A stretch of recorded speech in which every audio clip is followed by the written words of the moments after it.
जय गुरु जी। गुरु जी को प्रणाम, गुरु जी की संगत को प्रणाम। मेरी journey 27 May 2003 was the day when Guru ji called me to empire estate. उससे पहले की जर्नी मेरी लाइफ में it was like a rolling stone. एक पत्थर है जो रास्ते पे चला जा रहा है। किसी ने कहा लेफ्ट मुड़ जाओ, ये माता रानी का दरबार है, यहाँ चले जाओ, वहाँ चले गए। किसी ने कहा राइट मुड़ जाओ, ये साईं बाबा का दरबार है, यहाँ चले जाओ, वहाँ मुड़ गए। और ये सारे दरबार ब्लेसिंग से भरे हुए हैं। ये नहीं कि इनमें कोई ब्लेसिंग्स नहीं, इनमें बहुत बहुत बहुत ब्लेसिंग्स है। पर कभी दर माता रानी का पकड़ लिया, कभी दर साईं बाबा का पकड़ लिया। किसी ने रास्ता दिखा दिया तो इस पीर बाबा के पास चले जाओ, उस पीर बाबा के पास चले जाओ। ये पाथ जिस पाथ पे ये मेरा पत्थर जो रोलिंग स्टोन जो चलता जा रहा था, वो पाथ भी बहुत अच्छा पाथ था, ब्लेसिंग से भरा हुआ पाथ था। मैं ये नहीं कह रहा कि वो कुछ गलत था, पर उस पाथ पे चलते हुए एक ट्रांजिशन हुई मेरी, एक जैसे फ्रॉम एक ट्रांजिशन हुई कि जिसमें I started to be a god fearing person. क्योंकि बहुत सारी मिथ्स थी उस टाइम दिमाग में, और बहुत सारे जैसे जैसे जो गाइड करता था कि आप ये स्टोन पहन लो जी, आपका ये पंडित जी ने कह दिया ये स्टोन पहन लो, इससे ये हो जाएगा, नहीं पहनोगे तो ये हो जाएगा, ये व्रत रखोगे तो ये हो जाएगा, ये व्रत नहीं रखोगे तो ये हो जाएगा। But anyway I kept on following कि एक गुरुजी, एक ब्लेसिंग गुरुजी की शुरू से ही रही कि कभी किसी चीज़ को मना नहीं किया और उसको हामी भरते गए और उस पर चलते गए। 27 मई 2003 जब मैं गुरुजी के दर पे गया, चलता रहा, ब्लेसिंग्स मिलती रही, बहुत अच्छी जर्नी रही। फिर गुरुजी ने जिस दिन पकड़ा अपना हाथ, अपना दर्द दिखाया और एम्पायर स्टेट में पहुंचा, तो एक जैसे मैंने आपको बताया था, मेरे पुराने सत्संग में शेयर किया था कि वो जगह इतनी सुंदर थी, वो दिन इतना सुंदर था, वो मौसम इतना सुंदर था, वो हवा इतनी प्यारी थी कि जिस टाइम हम गुरुजी के दर पे पहुंचे और जैसे ही एम्पायर स्टेट में अंदर एंटर किए, तो जो व्हाइट लाइट जो वहां उसके कारपेट, लाल कारपेट पे फैली हुई थी, वो गुरुजी का ऑरा, वो गुरुजी की लाइट, जो गुरुजी की डिविनिटी जब वो देखी, तो एकदम से वो जो स्टोन, जो रोलिंग स्टोन जाके वो रुक गया, शांत हो गया वो स्टोन। उसको जैसे एक मंजिल मिल गई अपनी, उस स्टोन को मंजिल मिल गई अपनी। और वो गुरुजी के चरणों पे जाके मैंने जब मत्था टेका, तो गुरुजी करते क्या, गुरुजी एक आपकी जब गुरुजी से कनेक्शन होता है तो गुरुजी का कनेक्शन करने का बड़ा आसान तरीका गुरुजी ने दिया हमें। कोई हिमालय पे जाके तो तब करना नहीं पड़ा, हमें कुछ भी नहीं करना पड़ा। हमने गुरुजी के दर पे आए, गुरुजी का मत्था टेका और उस दर पे हमें ब्लेसिंग मिली और हमारे को प्रभु मिल गए, हमारे को ईश्वर मिल गए। It was a very simple thing. पर क्यों, मतलब अगर मैं थोड़ा सा एनालिसिस, आजकल जैसे समय मिला मेरे को, तो थोड़ा सा एनालिसिस करने पे ये पता चला कि गुरुजी ने मेरी थॉट प्रोसेस को बदल दिया, मेरी सोच को बदल दिया। From a god fearing person he changed me to a god loving person. Guruji से इतना प्यार हो गया, गुरुजी से इतना लगाव हो गया कि गुरुजी ने कहा 15 दिन के बाद एक बार ही आना है, तो वो 15 दिन की वेट होती थी कि कब ये 15 दिन खत्म हो, जल्दी से जल्दी गुरुजी के पास जाना है। एक खिंचाव, शब्द वाणी सुननी है। शब्द वाणी उस टाइम आप यकीन मानिए, जब तक मैं पहली बारी जिस टाइम मैं मंदिर गुरुजी के दरबार गया था, उससे पहले मैंने शब्द वाणी कभी नहीं सुनी थी। गुरुद्वारे में कई बारी मत्था टेका था, पर शब्द वाणी कभी शब्द वाणी से कभी जुड़ा ही नहीं, क्योंकि उसमें कभी समझ ही नहीं आया कि गुरुजी ने वो सोच ही नहीं डाली कि ये शब्द वाणी गुरु की वाणी है। तो गुरु की वाणी से तो हमारे सवालों के जवाब मिलने हैं ना, तो वो सवालों के जवाब गुरुजी दे रहे हैं और वो गुरुजी की वाणी से, गुरुजी के आशीर्वाद से, वो वाणी के थ्रू दे रहे हैं। तो आज भी मैं एक शब्द वाणी सुन रहा था, तो शब्द वाणी में जैसे गुरुजी के कहते हैं कि आपके सब सवालों के जवाब हैं, तो वो पहले दिन का मंजर मेरे को नजर आ गया उस शब्द वाणी में, जो बड़ा अच्छी व्याख्यान कर रहे थे। मैं आपको छोटा सा सुनाता हूं उसको, उससे अपने आगे सत्संग सुनाने से पहले, कि उस शब्द वाणी में ये था कि कोई ऐतिहासिक घटना का जिक्र था कि गुरु अर्जुन देव जी महाराज के समय की घटना में रागी जी बता रहे थे कि एक जंगल में एक डाकू था, और वो डाकू बचपन से ही उस जंगल में बड़ा हुआ, और उसको कुछ मतलब वो सिर्फ चोरी चकारी करना जानता था कि जो वहां से उस जंगल से निकलता था उसको वो लूट लेता था। सिर्फ उसका एक ही काम था, चोरी चकारी करना, और उसको ना कुछ आता था, और चाकू लेके खड़ा हो जाता था, सबको डराता था। अगर वो सामान दे देता था अपने आप तो चोरी कर लेता था, नहीं तो उसको मार देता था या जो भी करता था। तो एक दिन एक गुरु के संगत, गुरु की बहुत अच्छी, जिन्होंने बहुत नाम जपा गुरुजी का, वो संगत वहां जंगल से गुजरी। उनको पहले सबने मना किया कि आप इस जंगल से ना जाएं, क्योंकि उसमें एक ये डाकू है और ये आपको लूट लेगा। पर उन्होंने फिर भी नहीं सुनी, और वो अपना गुरु का नाम जपते जपते उस जंगल में चले गए। जब उस जंगल में वो जा रहे थे, उसने डाकू ने उसको पकड़ लिया और चाकू दिखाया और उन्होंने कहा कि तेरे पास जो सबसे कीमती चीज है वो मेरे को दे दे, चाकू दिखा के बोले। तो वो ज्ञानी महाराज जो थे, बड़े उनके पास नाम, बहुत नाम जपते थे गुरुजी महाराज, अपने गुरु महाराज का। तो उन्होंने कहा मेरे पास सबसे जो मेरी कीमती चीज है ना, वो मेरे गुरु का नाम है। और उसने डाकू को, तो जो जंगल में रहने वाला, उसको कहता लाओ दो, दिखाओ क्या है वो चीज, दिखाओ दो मेरे को। कहता है गुरु का नाम से होता क्या है, उस चीज से, वो क्या चीज है, उसे क्या है? तो कहता है वो गुरु का नाम ऐसा है कि अगर तुम गुरु का नाम लोगे, वो ज्ञानी जी बोले उनसे कि क्या अगर तुम गुरु जी का नाम लोगे तो पहली बात तो वो तुम्हें शहनशाह बना देंगे। तो कह रहा है वेरी गुड, शहनशाह बना देंगे तो मैं तो शहनशाह बन गया, और क्या होगा उससे? कहता उसके बाद तुम जो भी करोगे तो और तुम शहनशाह बन जाओगे, तो तुम्हारे को कुछ क्या करना है, बस नाम लेते रहो उनका। तो उसने कहा जी मेरे को ये चीज चाहिए, मेरे को दो। तो कहते हो ये तो ऐसे तो मिलेगी नहीं, आप मेरे को इसके साथ, इसके लिए तुम्हें मेरे साथ चलना पड़ेगा। कहाँ चलना पड़ेगा? तो 5 दिन की जर्नी है और मेरे गुरुजी के पास चलना पड़ेगा। तो वो एकदम से राजी हो गया कि भाई जिस चीज से मैं तो लूटपाट करता हूं, मैं तो चोरी चकारी करता हूं, मेरे को तो चोरी चकारी करने की जगह जरूरत ही खत्म हो जाएगी। तो वो चल दिया जी उनके साथ बगैर सोचे समझे। 5 दिन की जर्नी थी। 5 दिन की जर्नी में अगर आप एक ज्ञानी पुरुष के साथ चलेंगे और उस जर्नी में आपके विचार धाराएं जो हैं वो चेंज होंगी ही होंगी। तो जैसे गुरुजी करते हैं कि अपने पास बिठा के सबसे पहले आपका विचार को चेंज करते हैं, आपके दिमाग को चेंज करते हैं, आपकी सोच को चेंज करते हैं। तो उस डाकू की भी वो सोच कुछ जाते जाते चेंज हो गई। और वो जब गुरु महाराज से मिला, गुरुजी के चरणों पे गया, तो वो भूल ही गया कि उसको वो लेने क्या आया था। वो सब कुछ भूल गया। वो इतना बदल गया कि उसने गुरु महाराज से कहा, तो गुरु महाराज ने कहा चल तेरे को नाम की दात दी। तो गुरु महाराज ने उसको नाम की दात दी, नाम जपने की दात दी। तो हमारे गुरु महाराज ने भी अपना नाम जपने का हमारे को सौभाग्य दिया, हमारी सोच को बदला। ये सबसे बड़ी ब्लेसिंग गुरुजी महाराज की रहती है कि जब गुरुजी अपने से जोड़ते हैं तो आपकी सोच को बदलते हैं। और सोच को बदलना जरूरी भी है। इवन अगर आप भगवत गीता में देखेंगे तो भगवत गीता में भी ये व्याख्यान है कि आपकी सोच बदलना क्यों जरूरी है, कि आपको एक अच्छा इंसान बनना क्यों जरूरी है। कि गुरुजी के साथ अगर आप आए हो तो गुरुजी ही वो सोच देते हैं, तो आपको क्यों जरूरी है? क्योंकि अर्जुन ने एक बारी भगवान कृष्ण से भी गीता में भी इसका जिक्र है कि पूछा कि आप तो दुर्योधन पापी है, दुर्योधन पापी था, पर आप तो ईश्वर हैं, आप तो खुदा हैं, आप तो सबको माफ करते हैं, आप तो सबके पापों को बख्शते हैं, तो आपने दुर्योधन को क्यों नहीं बख्शा? तो भगवान कृष्ण ने बहुत ही सुंदर जवाब दिया इसका। मैं जानता हूं कि दुर्योधन एक दुष्ट प्रवृत्ति का आदमी है, उसकी सोच में दुष्टता है, उसकी सोच गलत है, पर उसकी गलती यह है कि उसने कभी अपनी सोच को बदलने की कोशिश ही नहीं करी और उसकी वजह से मेरे को यह सजा देनी पड़ी। पर हमारे गुरु महाराज तो सजा भी नहीं देते। इतने भोले भंडारी हैं हमारे गुरु महाराज, तो वो तो कभी सजा भी नहीं देते हैं। आप उनकी शरण में आते हैं, वो आपकी सोच को बदलते हैं और आपकी सोच बदलेगी ही बदलेगी, आपकी विचारधारा बदलेगी। गुरुजी आपको तार देंगे अपने नाम से, गुरुजी आप पे ब्लेसिंग करेंगे। गुरुजी तो सोच बदल देते हैं। तो सोच बदलनी बहुत जरूरी है हमारे को। और वो सोच गुरुजी ने, महाराज ने मेरी, जब मैं 27 मई को गया तो गुरुजी ने अपने साथ रखा, अपना हाथ थामे रखा और मेरी सोच को बदला। उस सोच को शायद आज मैं गुरु महाराज की कृपा से, उस सोच से शायद मैं चेंज हुआ, अच्छा इंसान बन पाया। और गुरु महाराज मेरे पे मेहर करें कि मेरे को और अच्छा इंसान बनाए रखें, मेरे से कोई गलती ना हो, किसी का बुरा ना करूं मैं। तो ये एक सोच परिवर्तन हुआ मेरा, and I became a god loving person. और ये मेरी जर्नी शुरू हुई वहाँ से। और फिर उसके बाद तो रहमत गुरु महाराज की चलती गई। मैंने आपको सत्संग में सुनाया कि गुरु महाराज ने कैसे एक गार्डियन एंजल को भेजा मेरे पास, कि जो गुरु महाराज ने मुझे पहले दिन कहा था कि अपना बड़े काम करांगे, ऐश कर। तो जब बड़े काम करने हैं तो अपना करने हैं, तो मैं तो करने नहीं, गुरु महाराज ने करने हैं, गुरु महाराज ने करवाने हैं। तो उन्होंने गार्डियन एंजल भेजा थ्रू माई ईमेल आईडी। वो सत्संग काफ़ी बड़ा हो जाएगा अगर मैं उसको दोबारा सुनाऊंगा तो। वो है सत्संग, इसी ग्रुप में है, अगर आप जिसने ना देखा हो आप देख लें।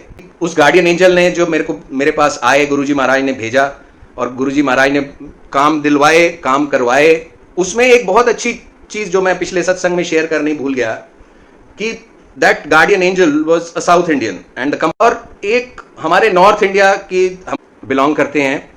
और एक साउथ इंडियंस की एक धारणा है हमारे नॉर्थ इंडियंस के बारे में, जिसमें वो कहते हैं कि ये थोड़े से, उनको डर लगता है बेसिकली साउथ इंडियंस को नॉर्थ इंडियन से डील करते हुए कि दे वी आर वेरी लाउड, हम पंजाबी हैं और हम पंजाबियों की शान बखरी, और जो एक इमेज हम लेके चलते हैं, तो वो इमेज थी उनके दिमाग में। तो उन्होंने ही वॉज लॉर्ड मुर्गा के बहुत बड़े फॉलोअर हैं। जिस दिन हमारे को मिलना था, उन्होंने सुबह बेंगलोर से, जब हम चेन्नई से वो जब आए और पहली जब हमारी मुलाकात होनी थी, ही वेंट टू लॉर्ड मुर्गा, मलाई मंदिर गए वो, और वहाँ पे जाके उन्होंने मेरे को बताया, बाद में बताया कि वो वहाँ बैठे थे, परेशान थे कि वो आ तो गए चेन्नई से, और गुरुजी का नाम, जय गुरुजी मेरी जो ईमेल आईडी है, उस गुरुजी के नाम से उन्होंने मेरे को काम तो दे दिया, वो पहले ही दे चुके थे एक दिन पहले कि काम तो आप करेंगे, पर अब वो मेरे को जानते नहीं। And yes, I am Punjabi, और पंजाबियों की थोड़ी सी उनके दिमाग में एक इमेज थी कि ये पंजाबी तो थोड़े से लाउड होते हैं, थोड़े से रूड होते हैं, थोड़े से एरोगेंट होते हैं, जो भी थी। तो वो मलाई मंदिर में बैठे थे, भगवान के सामने उनका हाथ में यही प्रार्थना कर रहे थे कि क्या करूं क्या ना करूं, ये इसके बारे में कैसे पता करूं। तो he was sitting there, he said himself कि एक आदमी आया मेरे पास, बैठ के आया। नॉर्मली आप मंदिर जाते हैं, आप को कोई दिखता है तो आप उसकी पूजा पाठ में विघ्न नहीं डालते हैं कि वो पूजा कर रहा है, तो आप, पर वो आदमी आया उसके पास और पूछा कि आप बड़े परेशान लग रहे हैं, क्या प्रॉब्लम है आपको।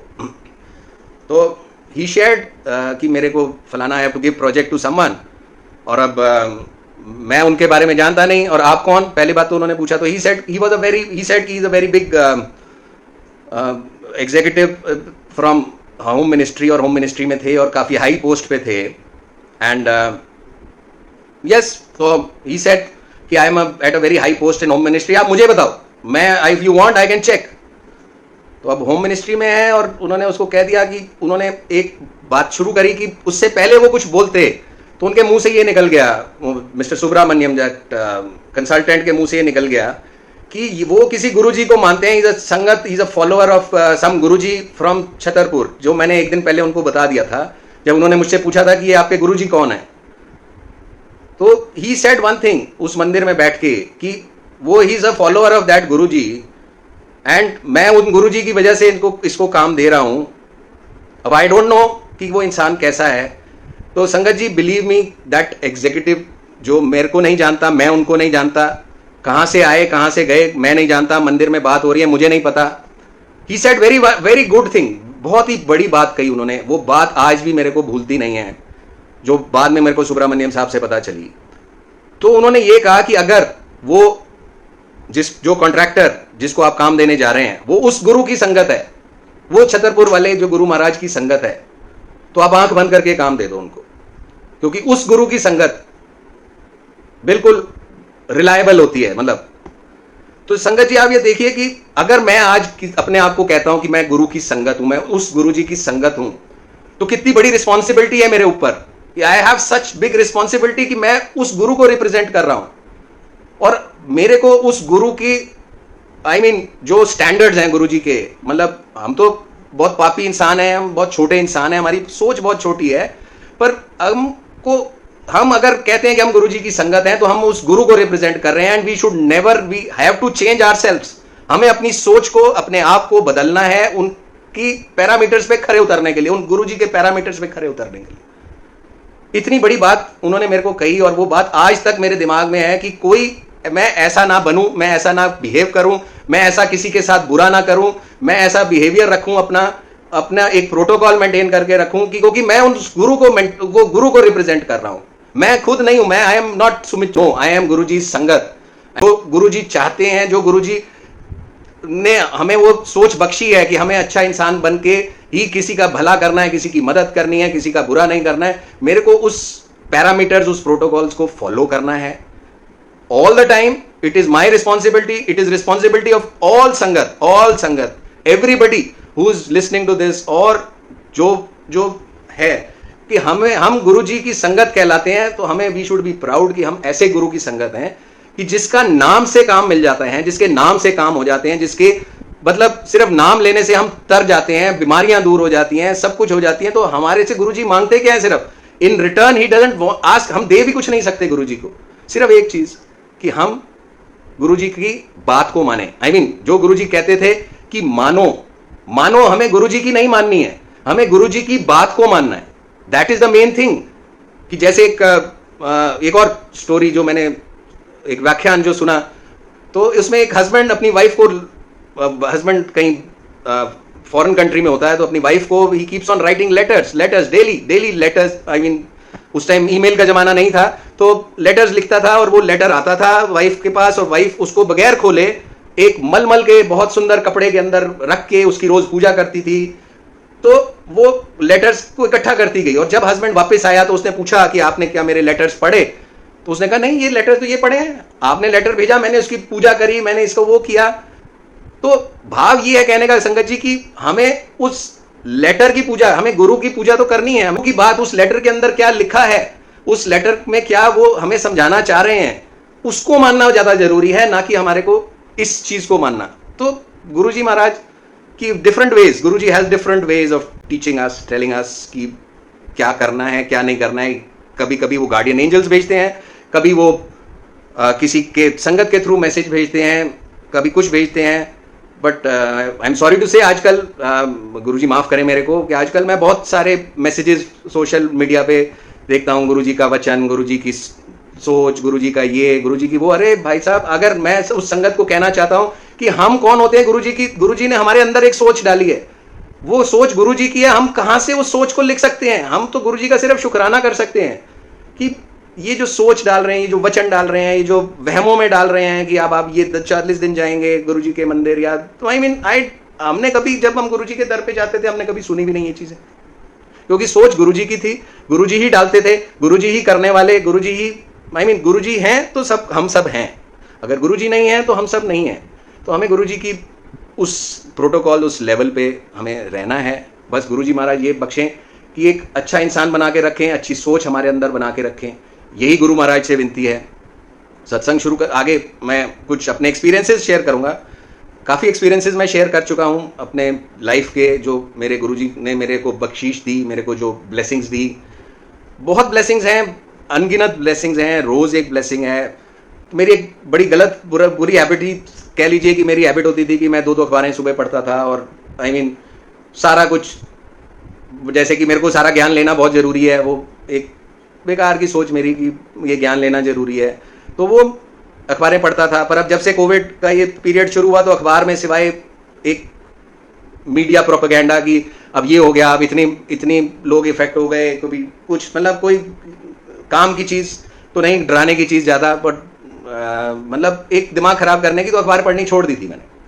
वो अखबार आ रही है रोज़ घर पे, सिर्फ शीशे वीशे साफ करने के लिए काम आ रही है वो अखबार आ रही है। और नहीं क्या हुआ, मैंने वो अखबार को उठाया, फर्स्ट पेज पढ़ा, द सेम ओल्ड स्टोरीज की, ये हो गया, वो हो गया, वो हो गया, वो हो गया, जिससे एक भय जनरेट हो जाए, और एक पता नहीं जो भी है। तो मैंने वो फ्रंट पेज पलट दिया और सेकंड और थर्ड पेज पे आ गया। थर्ड पेज पे एक बहुत बड़ी ऐड लिखी हुई थी कि एक कोई national law school, university of India की कोई लॉ का कोई कोर्स था। एंड माई डॉटर पिछले कितने टाइम से, जब से उसने MBA खत्म करी, तो गुरुजी महाराज से ही प्रार्थना कर रही है कि मेरे को लॉ करना है, मेरे को लॉ करना है, मेरे को लॉ करा दो। तो all of a sudden that ad came across. It was not all of a sudden, it was not coincidence. वो ऐड पढ़ी, उस ऐड में जो जो लिखा था उसको फॉलो किया, अप्लाई किया, और गुरुजी की मेहर से कल कंफर्मेशन आ गया उस एडमिशन का। मेरी बेटी को, गुरुजी ने अपनी बेटी को वो एडमिशन भी दिलवा दी। तो नथिंग इज कोइंसिडेंस संगत जी। गुरुजी जो करते हैं डेली, आज आपकी जिंदगी में रोज सुबह से शाम एक सत्संग है, गुरुजी का शुक्राना करने का सत्संग है। एवरी मिनट, एवरी सेकंड जो ये वक्त बीत रहा है, हम लोग, गुरुजी ने हमारे सबको प्रोटेक्ट करके अपने एक घर में, अपने मंदिर में, जो हर घर में मंदिर बना रखा है गुरुजी ने, सब में उन्होंने हमें समेट के रख दिया है कि this is his blessing. And वो भी एक शुक्राना है जो हमें रोज करना चाहिए कि इतना बचा के रखा है हमारे गुरु महाराज ने हमारे को। आगे मैं सत्संग और सत्संग शेयर करता हूं मैं आपके साथ। तो जैसे अब आपको पता है कि मेरा कंस्ट्रक्शन का काम है, और गुरुजी ही काम दिलाने वाले, गुरुजी ही कराने वाले। तो पिछले एक सत्संग में मैंने सुनाया था आपको कि गुरुजी ने लॉ ऑफ ग्रेविटी को चेंज कर दिया, और जिसमें कि एक रेलिंग थी जो कि ऐसे गिरनी थी, जिसका डिज़ाइन ऐसा था कि अगर आप पीछे से उसके ऊपर हैं, वो सत्संग आप पूरा है वो शेयर किया मैंने कि अगर ऐसे गिरेगी, तो अगर आप यहाँ खड़े हैं और वो नीचे से टूटती है तो कोई फोर्स नहीं है सिवाय गुरुजी के कि वो उसको इस ऐसी शेप की रेलिंग को ऐसे गिरने से रोक सके, क्योंकि लॉ ऑफ ग्रेविटी है कि with gravity it is going to fall like this. और वो ऐसे जाके गिरी कि जैसे मैंने आपको पीठ पे धक्का दिया, आप पेट के बल नहीं गिरे, आप पीठ के बल गिरे, वापस आके मेरे ऊपर ही गिर गए। मैं आपको पीछे से धक्का दे रहा हूं तो आप मेरे ऊपर ही आके गिर गए। That was what Guruji did, कि अनबिलीवेबल। और ऐसा ही एक अनबिलीवेबल एपिसोड एक और था जो मैं शेयर करना भूल गया कि Guruji blessed me with a project of restoring Baroda house. It is that railway का हेड ऑफिस है, नॉर्दर्न रेलवे का हेड ऑफिस है, इंडिया गेट पे ही है। So it was a heritage building belonging to Maharaja, I think Maharaja of Patiala, I suppose. मेरे को exact नहीं पता, but it was a heritage building. उसमें ज़्यादा छेड़खानी नहीं कर सकते, उसमें बस जो जैसा लगा उसको रिस्टोर करना है। और वो बिल्डिंग चल रही है, being a headquarter of northern railway. मतलब अगर उसका फुटफॉल देखो आप, तो ऑन एन एवरेज उस बिल्डिंग में 2000 to 3000 visitors daily plus the staff. तो आप ये समझिए मेला लगा रहता था उस बिल्डिंग के पोर्च में, उस बिल्डिंग के वॉकवेज में। It was sort of a mela कि यहाँ पे सारे टाइम मेला लगा रहता था। नॉर्दर्न रेलवे के जीएम जनरल मैनेजर साहब का ऑफिस था उस बिल्डिंग में, and we were restoring that part. बाकी सारा पार्ट खत्म हो गया था and that part was left.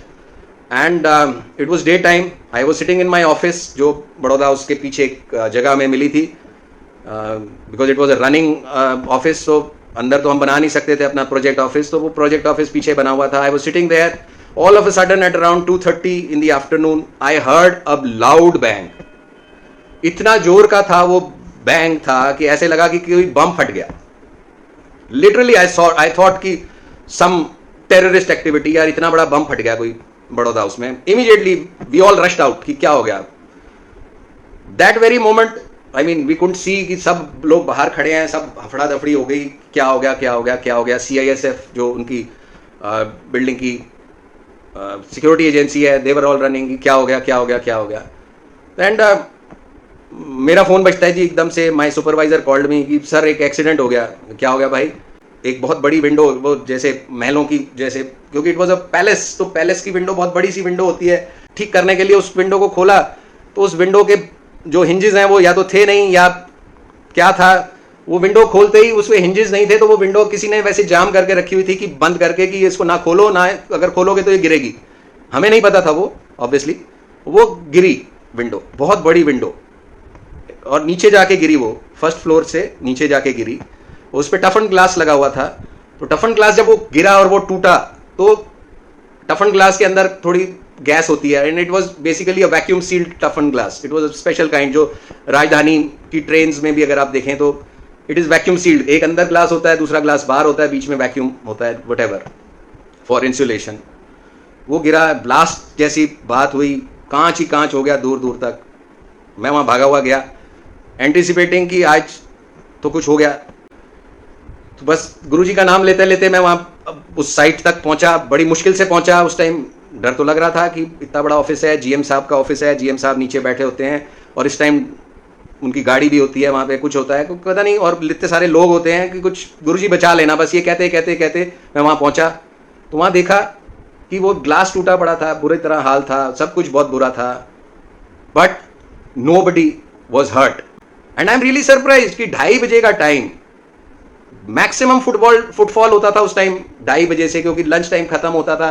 Maximum लोग आ रहे हैं जा रहे हैं उस पोर्च पे ऑन एन एवरेज। अगर मैंने नेक्स्ट डे भी ऑब्जर्व किया कि 2:30 बजे या उसके बाद भी ऑब्जर्व करा तो 2:30 बजे ऑन एन एवरेज 400-500 लोग उस जगह पे खड़े होते थे, या उस जगह के नीचे से क्रॉस कर रहे होते थे जहां पे वो गिरी, वो आके विंडो गिरी। तो गुरु महाराज ने कुछ नहीं होने दिया। गुरु महाराज ने सारी संगत, जितने लोग थे उन लोगों को भी हटा दिया। एंड वहां जैसे ही मैं वहां पहुंचा तो GM साहब का ड्राइवर बोला कि यार अभी मैंने 2 मिनट पहले GM साहब का ऑर्डर आया कि मेरे को जाना है, यहाँ गाड़ी खड़ी थी नीचे GM साहब की, और मैंने वो गाड़ी हटा के अभी मैंने पोर्च में रखी और ये एकदम से नीचे गिर गई।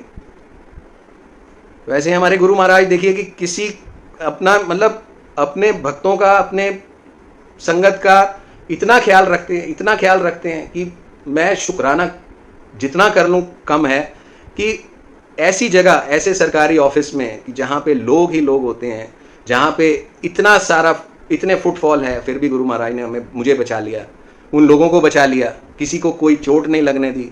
तो ऐसी पावर रखने वाले हमारे गुरु महाराज, इतनी इतनी इतनी पावर हमारे साथ नहीं, हमारे अंदर बैठी है। और क्या मांगती है हमारे से गुरु महाराज? डायरेक्ट कनेक्शन मांगते हैं, बस simple direct connection with our Guru ji, nothing nothing nothing nothing else. तो हम तो ऐसे गुरु को बल बल जाइए मतलब कि कैसे बल जाएं कि गुरु की माने, गुरु की बात को माने, बस हमने यही करना है, यही हमारा डायरेक्ट कनेक्शन है। मैं आपसे क्या कह रहा हूं उस पर मत जाएं। अगर मेरी ईमेल आईडी सपोजिंग कुछ है तो don't try to copy that email ID, क्योंकि गुरुजी आपको जानते हैं, गुरुजी आपके पास्ट को जानते हैं, गुरुजी आपके फ्यूचर को जानते हैं, गुरुजी आपका नाम जानते हैं, गुरुजी आपकी ईमेल आईडी जानते हैं, सब कुछ जानते हैं। गुरुजी के पास सारा कच्चा चिट्ठा है। सिर्फ सिर्फ सिर्फ गुरुजी के साथ जुड़िए, मेरे कहने पे मत जुड़िए, सिर्फ गुरुजी से जुड़िए। मैं अपनी मूर्खता के इंसिडेंस ही बताता हूँ आपको कि गुरुजी का तरीका होता था कि गुरुजी कभी बात करते थे, कभी नहीं बात करते थे। और मैंने जैसे आपको बताया कि गुरुजी ने ज़्यादा बात नहीं करी मेरे से, एक आध दो बारी बस मौका मिला जब 2003 से 2007 तक गुरुजी से बात करने का। तो एक बारी का बड़ा फनी इंसिडेंस है कि आज पता नहीं कैसे याद आ गया मेरे को वो इंसिडेंस, कि मैं वहाँ पे गुरुजी के एम्पायर स्टेट पे था और हमारे जो नेबर्स जो हमें लेके गए, कुसुम आंटी वो भी हमारे साथ थी। तो जैसे आप आज्ञा ले रहे थे, लंगर प्रसाद हो गया, आज्ञा ले रहे थे, वो मेरे से एग्जैक्टली आगे थी। उन्होंने माथा टेका गुरुजी को और गुरुजी ने इमीडिएटली उन्होंने अभी माथा टेका, अभी कुछ बोला भी नहीं गुरुजी ने के सामने। उन्होंने कहा आपा टेवे विश्वास नहीं रखते। टेवे मतलब कुंडली। तो आंटी जी बड़ी हैरान हो गई, उस टाइम बोल तो कुछ सकते नहीं थे। उन्होंने कहा अच्छा गुरुजी, कह के वो उठ के आ गई। मैं बिल्कुल पीछे खड़ा था और मैं पता नहीं क्या हुआ मेरे को, मेरी बेवकूफ़ों वाली सोच, मैं कहा गुरुजी कह तो ठीक रहे हो, मैं अपने मन में कह रहा हूँ कि हाँ गुरुजी कह तो ठीक रहे हो। मैं अपने उस पंडित को ढूंढ रहा हूँ जिसने मेरी कुंडली मिलाई थी और कहा था कि मेरी आंटी के साथ मेरे 32 गुण मिलते थे। पता नहीं कौन से 32 गुण मिलते थे। I mean, वो आंटी सुन रही हैं अभी वो सत्संग दूसरे कमरे में, अब बाद में क्या होगा वो तो बात की बात है। But it was just a very एक लाइटर टोन का सत्संग कर रहा हूँ मैं, बड़ा एक मेरी बड़ी अजीब सी सोच। और आप यकीन मानिए गुरुजी ने मेरे को तरफ देख के मैं सोच रहा हूँ अपने दिमाग में, और गुरुजी ने उस टाइम बहुत बड़ी स्माइल दी मेरे को। जैसे वो गुरुजी ने मेरा वो mind read, I mean obviously Guruji must have heard it, कि जो मैंने बोला अपने दिल में बोला कि हाँ मैं उस पंडित को ढूंढ रहा हूँ जिसने मेरी कुंडली मिलाई थी। तो अब हम बाहर आ गए और बाहर आते ही आंटी ने कहा गुरुजी को कैसे पता चल गया कि मैं अपनी बेटी के लिए कोई रिश्ता देख रही हूँ और कुंडली मिला रही हूँ। आई मीन कि गुरुजी को कैसे पता चल गया? गुरुजी तो जान ही जान है, गुरुजी तो सब कुछ जानते हैं। तो इतनी छोटी छोटी चीज़ भी जब गुरुजी की नज़रों से नहीं निकलती है तो आप यकीन माने बड़ी चीज़ तो आई मीन कैसे निकल जाएगी। कि कोई अगर हमारे जैसे कठिनाई आएगी तो वो कठिनाई हमारे को छुएगी कैसे, कि जब गुरुजी को हमारी इन छोटी छोटी चीज़ों का भी पता चल रहता है। तो गुरुजी महाराज तो बस जानी जान है और ग्रेट हैं। अब अभी पीछे ही 2 महीने पहले के महीने की बात है, मेरे अंकल को चंडीगढ़ में रहते हैं, उनको कैंसर डिटेक्ट हुआ। वेरी अनफॉर्चुनेट कि बड़ा कोई उनको कैंसर था कि जो ऐसी जगह पे था जो मैं जब वहाँ उनसे मिलने गया फरवरी के महीने में, तो उन्होंने बताया कि रोबोटिक सर्जरी होनी है इंडिया में, या तो दिल्ली में मेडांटा हॉस्पिटल में वो फैसिलिटी है, या चंडीगढ़ जहाँ वो रहते थे पीजीआई में है। तो देन ही डिसाइडेड कि पीजीआई में ही हम इस सर्जरी को कराएंगे। सन स्टेज इन कनाडा, उसको नहीं बताया और मैं वहाँ पे गया और जैसे ही वॉज वेरी डिस्टर्ब। तो बस एक ही हमारे को, तो जब हमारे ऊपर कोई विपदा आती है तो हम तो एक ही सारा मांग लेते हैं कि गुरुजी का। तो आई टोल्ड हिम कि Guruji is with you, so please don't worry, everything will be fine, all surgery will be done and you will be free of all your cancer, और आगे कोई जरूरत नहीं पड़ेगी। Yes, Guruji is with me, Guruji is with every member of my family, चाहे वो वहाँ गया है या नहीं गया है। जैसे गुरुजी कहते थे मैं पूरे टब्बर ਨੂੰ ब्लेस कर देना। तो yes, with that conviction, with that faith, with that Guruji's unshakable faith in my mind, I said कि आपको कुछ नहीं होगा, be ready for the surgery, I'll come on that day of surgery. I left that day and next जब surgery का date थी तो हम निकल लिए दिल्ली से कि सर्जरी है। उन्होंने कहा 2-2:30 बजे सर्जरी है पीजीआई में, और हम निकल लिए सुबह 8-9 बजे निकले कि हम पहुंच जाएंगे, 1-1:30 बजे तक पहुंच जाएंगे वहाँ पे पीजीआई। रास्ते में निकले पीजीआई पहुंचने के लिए, हम वहाँ से चंडीगढ़ पहुँचने के लिए 1:30 बजे तक का हमारा टारगेट था। तो रास्ते में पता चला जी कि अभी हम दिल्ली मेरे ख्याल सुखदेव ढाबे पे ब्रेकफास्ट करके पार ही किया था हमने, तो हमें पता चला कि वो हमारे चाचा जी को सर्जरी के लिए ले जा चुके हैं, अंदर ऑपरेशन थिएटर में अंदर ले जा चुके हैं। तो आई मीन ठीक है जी, अब ले जा चुके हैं तो we are on our way, और अभी तो हम सिर्फ अभी मुरथल में पहुंचे हैं। It was around 9:30। हमने कहा चलो पहुंच जाएंगे। तो संगत जी आप उस दिन यकीन मानिए पता नहीं क्या हुआ, Delhi to Chandigarh normally we touch in 3.5 hours, पर उस दिन क्या हुआ 4.5 घंटे लग गए। बारिश हो रही थी रास्ते में या जो भी था, somehow we reach there at 2:30 PGI hospital के गेट से अभी हम एंटर कर रहे हैं तो देखा जी वो हमारे चाचा जी जो ऑपरेशन थिएटर में सुबह चले गए थे, वो पैदल चलते हुए मेरी आंटी चाची के साथ बाहर आ रहे हैं और गेट पे आ रहे हैं, और उन्होंने वो अपनी गाड़ी में बैठ गए हैं और वो चले गए। तो हमने फ़ोन किया कि आप कहाँ जा रहे हो, तो उन्होंने कहा जी कि अभी पता नहीं क्या हुआ, वो सर्जरी नहीं हुई। एवरीथिंग, कोई वीआईपी आ गया, वीआईपी प्रोटोकॉल पीजीआई में बहुत हैं, वीआईपी आ गया होगा कोई, उसका सर्जरी करनी ज़्यादा जरूरी थी। तो उन्होंने चाचा जी को भेज दिया कि अभी एक दिन है, चलो आप जाओ घर जाओ, कोई नहीं बैठो, कल आ जाना फिर सुबह, फिर एडमिट कर देंगे आपको, क्योंकि पीजीआई में थोड़ी बेड्स की शॉर्टेज है वटेवर। वो घर आ गए और हम पीछे पीछे उनके घर तो पहुंच गए। तो वहाँ पहुंचे तो वही बात, गुरुजी का शुक्राना शुरू हो गया कि भाई चलो गुरुजी ने आज नहीं करना था तो गुरुजी के पास टाइम नहीं होगा करने का आज, और या फिर मैंने स्वरूप एक मैं लेके गया था ब्लेस करवा के मंदिर से। एक दिन पहले मैं बड़े मंदिर गया था, वहाँ से एक स्वरूप लिया मैंने गुरुजी का, छोटा सा एक लॉकेट लिया, और जो भी मैं गुरुजी से ब्लेस करा सकता था वो ब्लेस करा के मैं लेके गया। मैंने उनको पकड़ा दिया कि अभी आप गले में पहन लो लॉकेट और ये स्वरूप अपने पास रख लो। आई सेड कि गुरुजी ने ये आपके पास ब्लेसिंग पहुंचानी थी, तो इसलिए ऑपरेशन थिएटर के अंदर से आप चेंज, मतलब जिस आदमी को ऑपरेशन थिएटर में ले जा चुके हैं, एनेस्थीसिया देने लगे हैं, उसको बाहर निकाल के आपको घर भेज दिया। ये ब्लेसिंग गुरुजी की आप तक पहुंचनी थी। इस कन्विक्शन के साथ हमने उनको दिया और हमने कहा चलो नेक्स्ट डे ऑपरेशन है, बट समाउ नेक्स्ट डे भी ऑपरेशन नहीं हुआ। गुरुजी की मर्जी, गुरुजी की जो भी मर्जी रही। उससे नेक्स्ट डे ऑपरेशन हुआ और अगेन वही 2 बजे होगा, 3 बजे होगा, और फिर अगर वही 8 बजे। क्या हुआ पता नहीं, गुरुजी की क्या कृपा हुई कि 8 बजे डॉक्टर ने कहा कि भाई मैं फ्रेश होता हूँ इस टाइम, और ये it is such a precision, मतलब इतनी टिपिकल सर्जरी है ये कि मेरे को फ्रेश होना बहुत ज़रूरी है कि मैं अगर ये 1:30 बजे करूँगा तो there is a chance of कि कुछ गड़बड़ हो जाए। तो वी वर श्योर कि गुरुजी की ब्लेसिंग है, गुरुजी के साथ है। उनका लॉकेट जो था उन्होंने किसी तरीके से, अब पीजीआई में they were very strict about it, तो समाउ हमने उनको कहा कि ये चाहे ये स्वरूप रख देना उनके पास या जैसे भी है, वो स्वरूप अंदर ले जाने दिया, लॉकेट तो नहीं ले जाने दिया। वो स्वरूप अंदर वो ले गए और सर्जरी हुई। सर्जरी के बाद वो बाहर आए, एंड संगत जी बिलीव मी, वो सर्जरी इतनी सक्सेसफुल करी गुरुजी ने, इतनी ब्लेसिंग करी गुरुजी ने कि उसके बाद आगे भी कोई ट्रीटमेंट की ज़रूरत नहीं पड़ी। Everything was gone. का कैंसर क्योर किया। बहुत शुक्राना है गुरुजी महाराज का, कितनी कृपा करी गुरुजी महाराज ने। और आप ये देखिए कि स्वरूप गुरुजी का लॉकेट कितनी बड़ी शक्ति है अपने आप में। तो वो शक्ति गुरुजी महाराज ने अपने ब्लेस करके भेजनी थी। तो जैसे वो भेजते हैं वर्ल्ड वाइड, गुरुजी के स्वरूप, गुरुजी के लॉकेट क्या क्या कृपा कर रहे हैं, गुरुजी की ब्लेसिंग है, गुरुजी का शुक्राना है। तो बस सत्संग तो बहुत हैं, अनलिमिटेड, आगे भी रोज़ ही सत्संग होते हैं।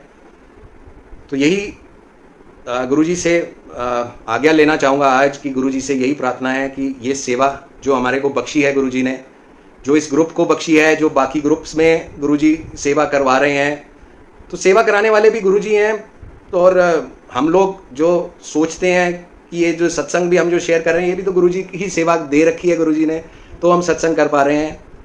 पर यही एक विनती करूँगा संगत जी कि जो अपने पास से कुछ भी, ये तो मेरा एक्सपीरियंस है जो मैं अपने आपसे शेयर कर रहा हूँ, तो मैं कोई नहीं होता कि जो मैं बोल सकूं कि मैं गुरुजी के वर्ड्स बोल रहा हूं या कुछ। गुरुजी ने मेरे से बुलवा रहे हैं और जो कर रहे हैं वो गुरुजी के ही जो एक्सपीरियंस मैंने किया गुरुजी के साथ वो है।